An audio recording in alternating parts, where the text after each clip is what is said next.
Hello and welcome to the Daily Mill for Monday the 6th of December 2021. In today's Millwall news, the FA Cup third round draw was made tonight and it was amazing.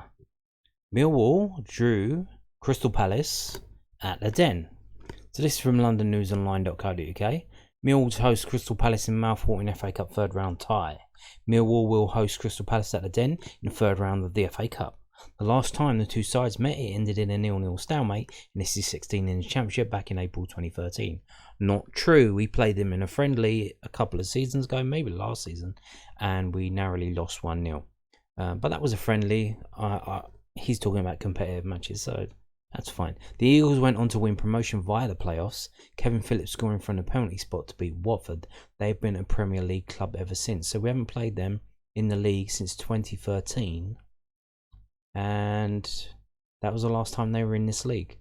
Millwall have the upper hand when it comes to their head-to-head record, winning 38-30 and then in a draw, and Palace tasting victory 29 times. Millwall defeated the Eagles 3-0 on January the 1st, 2011, with former Crystal Palace winger Jason Puncheon, then on loan from Southampton, scoring a hat-trick. George Burley was sacked immediately after the match, lasting just 25 matches in charge of the Selhurst Park outfit. 2011, that's 10 years ago. That is, how does time fly? We're 10 years past that, when Jason Puncheon was in the team. Wow, can you believe that? The last fixture in the FA Cup between the two South London clubs ended in a 2-1 away win for the Lions in a replay back in January 1985. So we haven't played them in the FA Cup since 1985. That is a long time ago. I was only 4 years old at the time. The ties are due. The game will be played across the weekend of January 7th to the 10th, 2022. And I don't know about you, but I'm happy about this. I'm happy it's a home game. I'm happy it's a Premier League team. I'm happy it's not a very good Premier League team. I'm happy that it's Crystal Palace. It's a winnable game, and it's a game the fans are going to be well up for. It's a game where the fans are going to pack the stadium for. We'll get onto that later. The fans, Millwall fans, seem to be very much energized by the last two results in terms of the game against Bournemouth and the game against Birmingham, and it seems to be all coming together now. There's some momentum building, and this. Now, here's the thing, though. To be honest with you, if I offered you now, right now, deal with the devil, Millwall getting the playoffs at the end of the season, or we go on another FA Cup run, what are you going to take? To be honest with you, I'll take the playoffs, because we haven't been in the playoffs in the second tier for a long time. The prize for going through the playoffs is a season in the Premier League, at least. Now, what that a lot of fans will not probably be in favour of that sanitised league and what that entails. But here's the thing. We all know that things go on in the Premier League that happen at Millwall, but they don't get mentioned about, because the media don't mention the trouble that surrounds Premier League teams unless they're forced to mention it, because incidents happen that cannot be ignored. But they love talking about nonsense at Millwall. They can't wait to bring it up.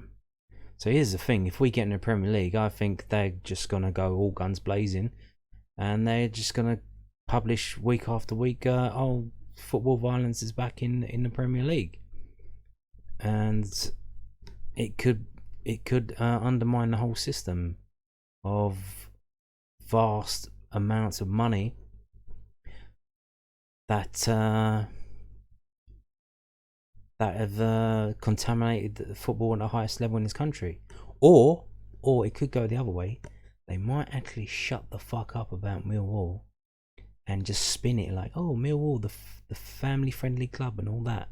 And they might actually, if we get, just for the one season, because we're probably going to be favourites to go down, they'll shut the fuck up about trouble at Millwall to protect the Premier League brand, in quotes.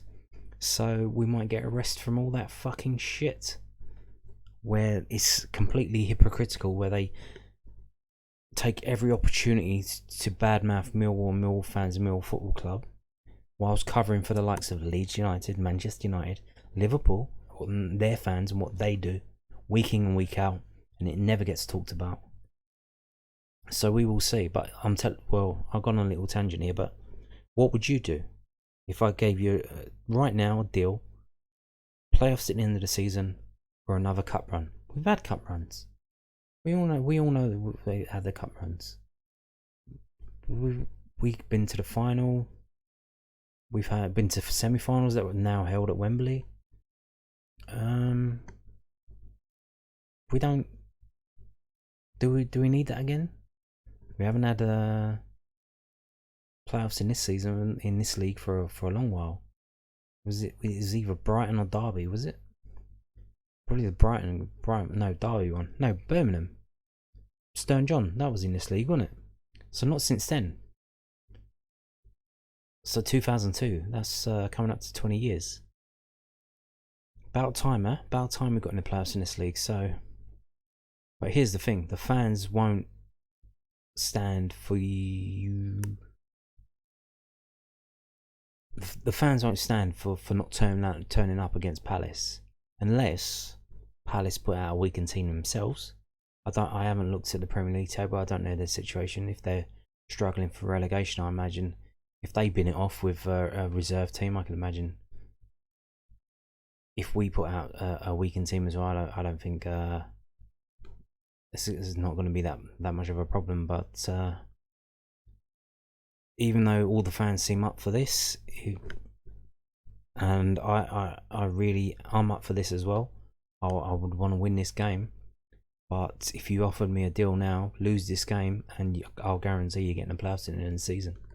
I'm taking the playoffs at the end of the season. Simple as. So what does Gary Rowett say? So what has he been saying?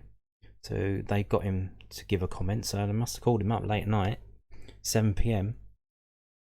He's probably sitting in front of the TV with his cocoa. I don't know if you watched it. Probably watched the draw. I watched the draw. I had to watch it on mute because I don't know fucking why, but it's turned into right fucking shitfest. The FA Cup draws now. Bring me the days of Graham Kelly in his boring monotone voice. I'll take that any day of the week over what we fucking get now. So Millwall boss Gary Rowett gives his verdict on FA Cup third round den tie against Crystal Palace. Gary Rowett knows that Millwall and Crystal Palace fans will be massively up for their FA Cup third round tie at Den. The two clubs were paired together in their draw earlier this evening. It will be the first time they have met in more than 8 years. Millwall have upset Premier League sides on home turf in recent seasons.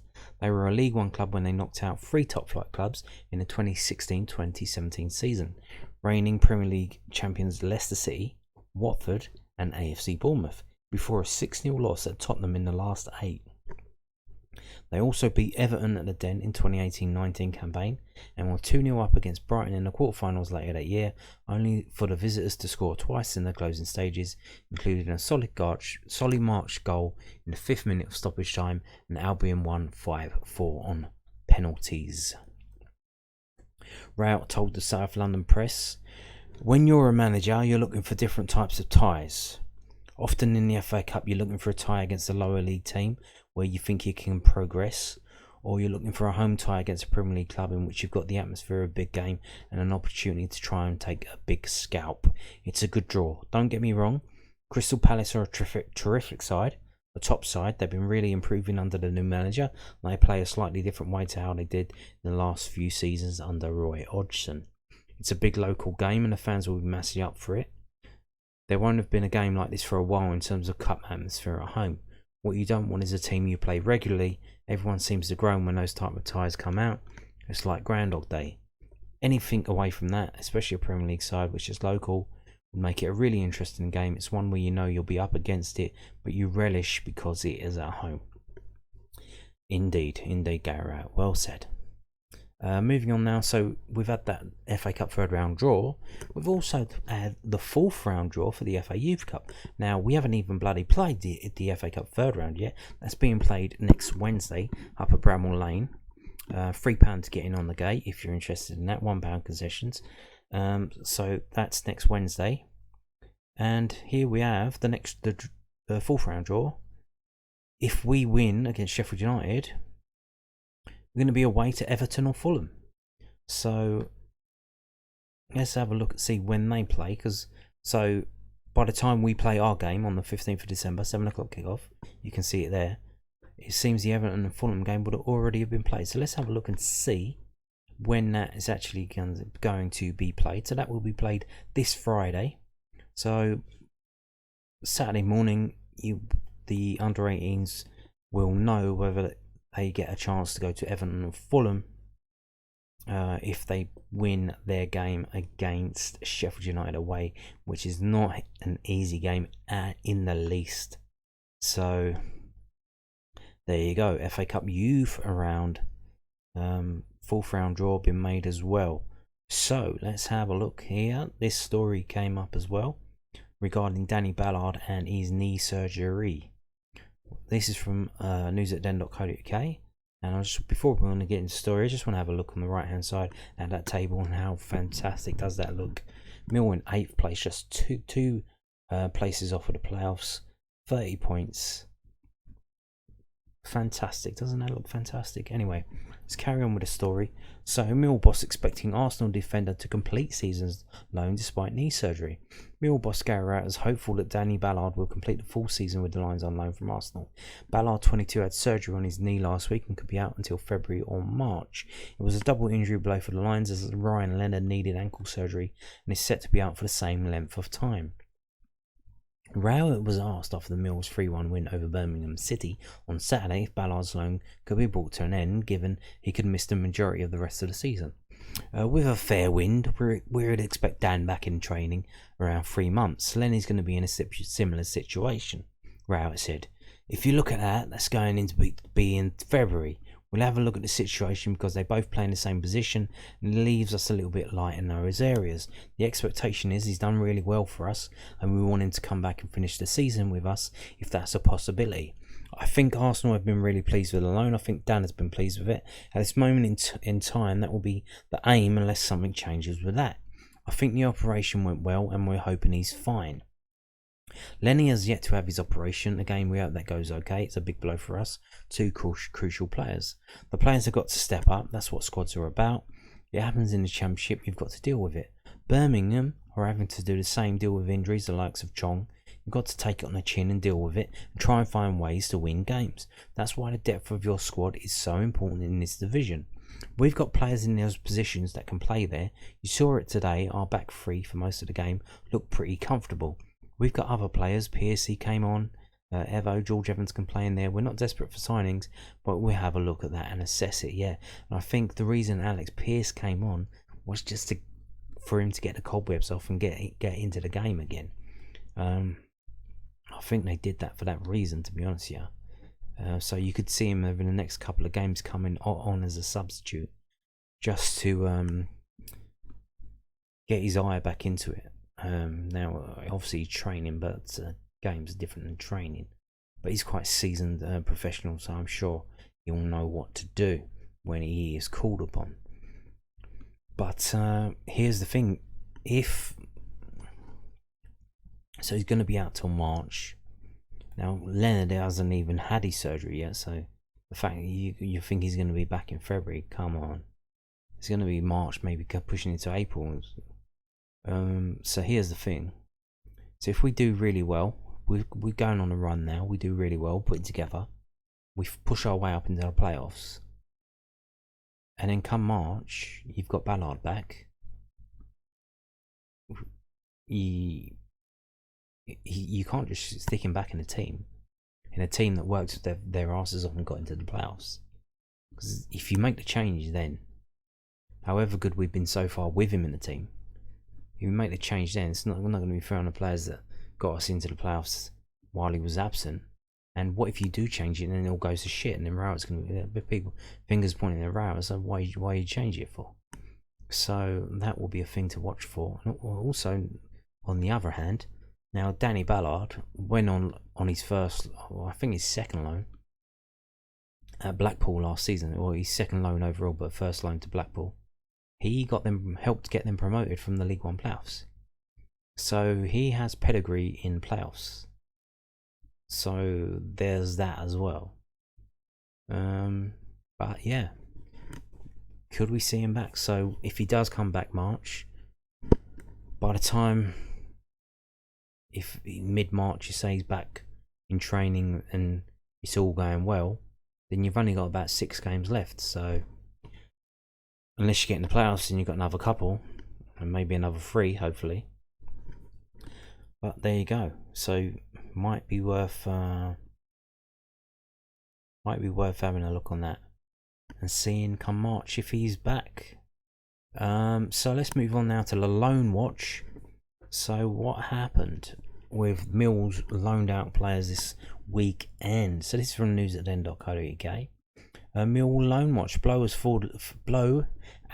forward limps off. Plus Marlon Romeo's Pompey in FA Cup shock. Yeah, Portsmouth lost 2-1 at home to Harrogate Town. But I'm not going to get into that. We're going to start off with Isaac Loffey. Isaac Loffey went off injured in the 36th minute of Sutton United's 2-1 defeat at Bristol Rovers in the second round. Loffey suffered a dead leg in a goalless first half. Will Randall Hurren gave the visitors lead in the 52nd minute, but the hosts it back through Aaron Collins in the penalty in the 57th minute and Nicky Handon 3 minutes later. So not the best of weeks for Isaac there.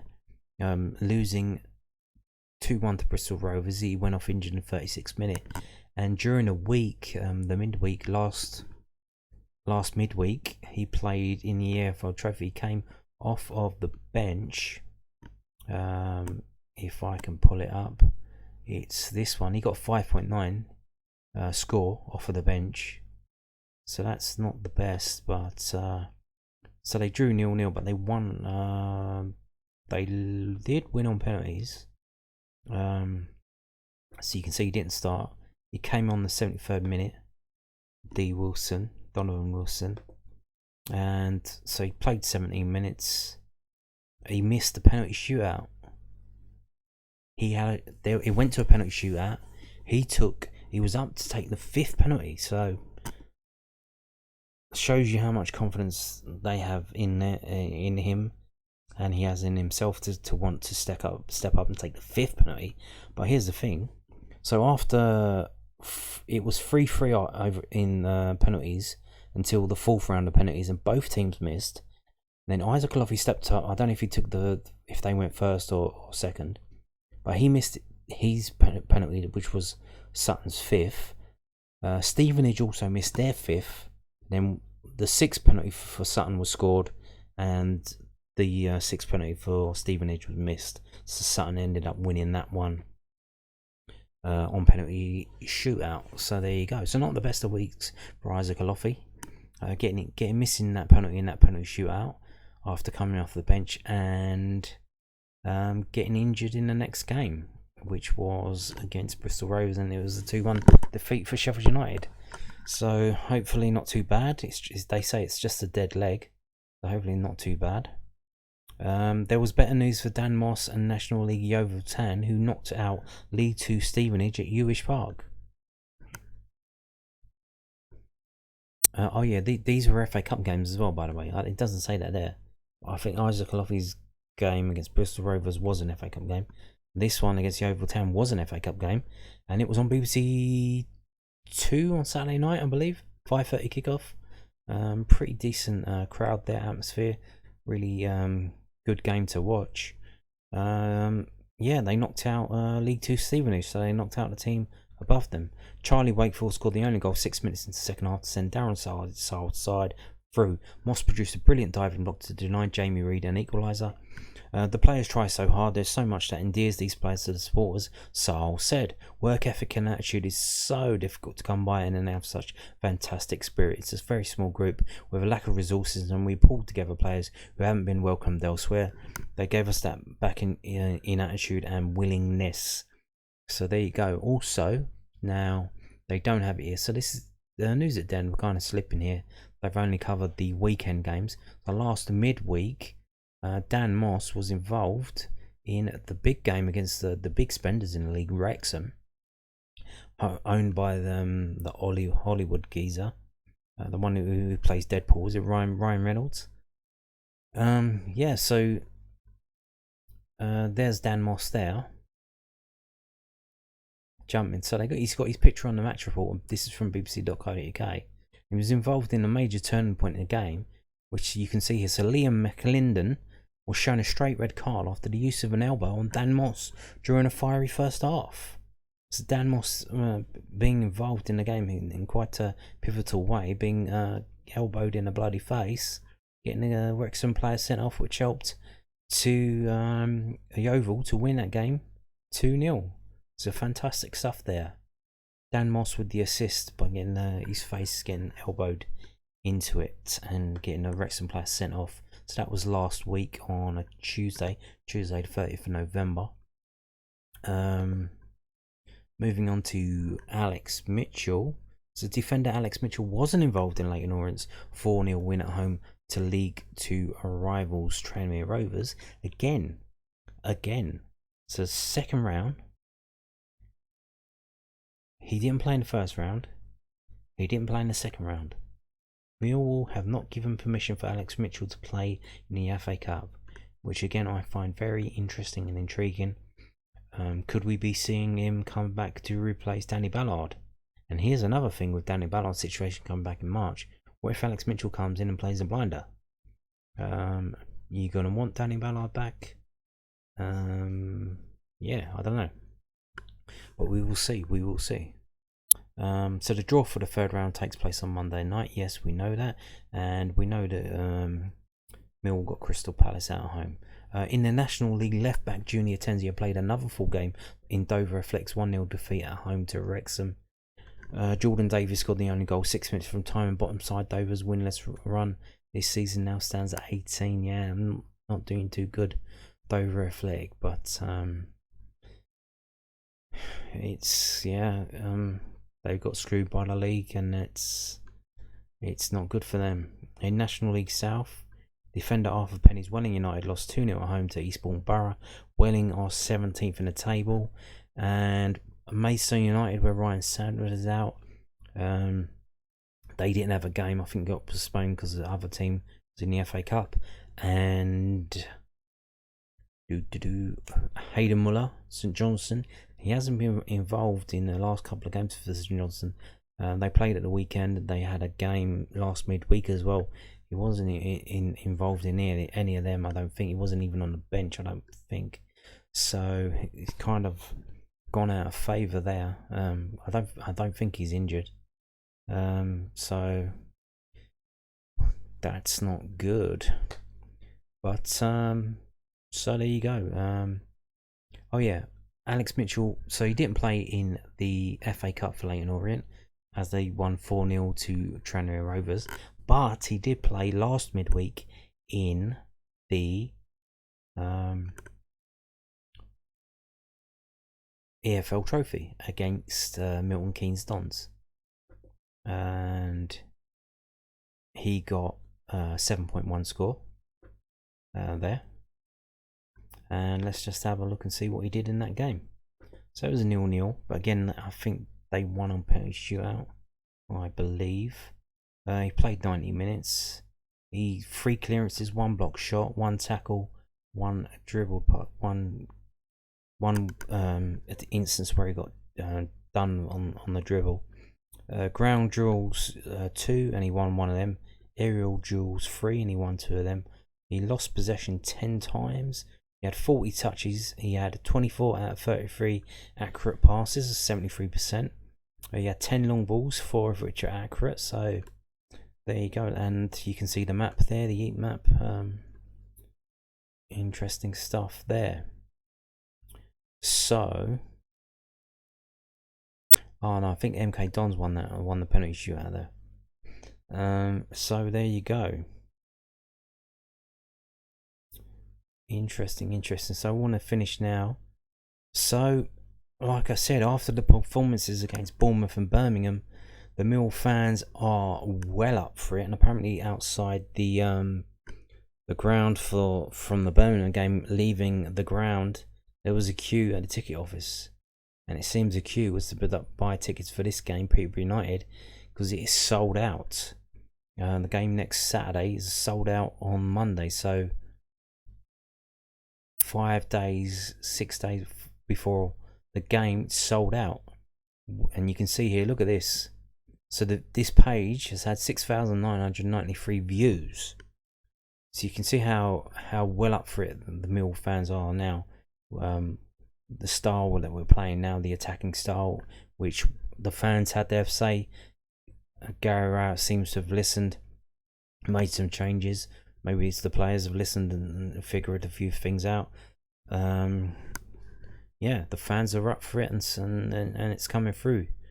Mill travel to Peterborough United in the Sky Bet Championship on Saturday, the 11th of December, and the Lions' allocation of 2,356 tickets has now sold out.